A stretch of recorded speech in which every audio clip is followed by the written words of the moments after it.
This is a learning network, which again has the same architecture as before, with a post population, a pre-population, and an error population that's driving the learning of the connection weights in the postsynaptic population shown here.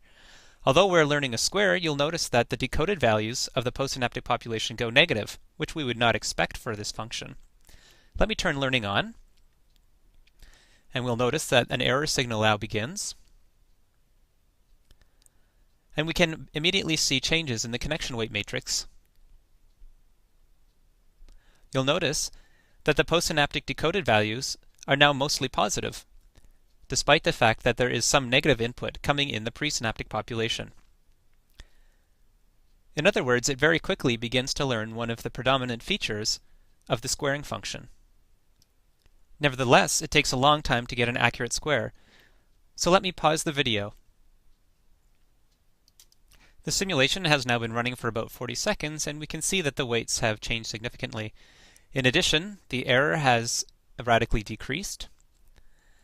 So what I'd like to do now is take the switch and set it to about 0 to turn learning off. And so we can again see that the error signal is not being generated. And now I can manipulate each of the vector dimensions to see if we think that the square of each independent vector element has been learned.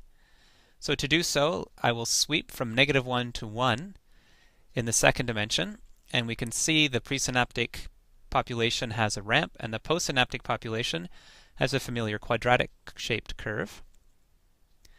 Let me set that close to 0, and then return to the first dimension, and sweep from about -1 up to 1 in a similar manner. Again, we can see in the input and presynaptic population a ramp, and in the postsynaptic population a quadratic curve. But you will notice that as we go through 0, the postsynaptic population goes negative. This suggests that additional learning can occur. Nevertheless, it does a fairly good job of computing this function.